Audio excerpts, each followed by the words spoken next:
ନିମାପଡ଼ା ଅପରାହ୍ନ 4ଟାରେ କୋଣାର୍କ ରାସ୍ତାର ସ୍ଥାନୀୟ ଝାମ୍ପୁଲାକୁଦ ପୋଲ ନିକଟରେ ଦୁଇ ବାଇକ୍ ମଧ୍ୟରେ ଧକ୍କା ହେବା ଫଳରେ ଜଣେ ବାଇକ୍ ଚାଳକର ମୃତ୍ୟୁ ହୋଇଛି। ଅନ୍ୟ ଜଣେ ବାଇକ୍ ଚାଳକ ଅତି ସଙ୍କଟାପନ୍ନ ଅବସ୍ଥାରେ କ୍ୟାପିଟାଲ ହସ୍ପିଟାଲକୁ ଅଧିକ ଚିକିତ୍ସା ପାଇଁ ପଠାଯାଇଛି।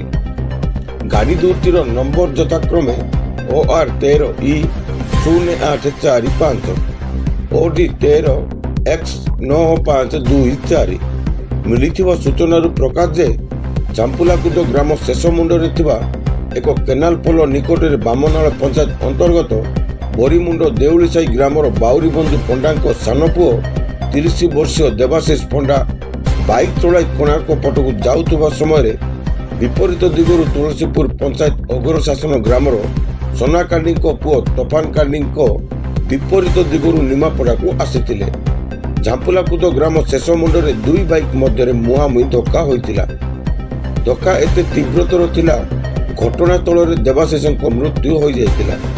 ସ୍ଥାନୀୟ ଲୋକମାନେ ଦୁଇ ବାଇକ୍ ଚାଳକକୁ ଚିକିତ୍ସା ପାଇଁ ନିମାପଡ଼ା ଗୋଷ୍ଠୀ ସ୍ୱାସ୍ଥ୍ୟ କେନ୍ଦ୍ରରେ ଭର୍ତ୍ତି କରିଥିଲେ। ଡାକ୍ତର ଦେବାଶିଷ ମୃତ୍ୟୁ ହୋଇଯାଇଥିବା ଘୋଷଣା କରିଥିଲେ। ଅନ୍ୟ ଚାଳକ ତୋଫାନର ଅବସ୍ଥା ସଙ୍କଟାପନ୍ନ ଥିବାରୁ କ୍ୟାପିଟାଲ ହସ୍ପିଟାଲକୁ ପଠାଯାଇଛି। ପୁଲିସ ଘଟଣାସ୍ଥଳରେ ପହଞ୍ଚି ବାଇକ୍ ଦୁଇଟିକୁ ଜବତ କରିବା ସହ ଘଟଣାର ତଦନ୍ତ କରୁଛି। ପୁରୀ ଜିଲ୍ଲାରୁ ମୃତ୍ୟୁଞ୍ଜୟ ମହାପାତ୍ରଙ୍କ ରିପୋର୍ଟ, G9 ଓଡ଼ିଆ।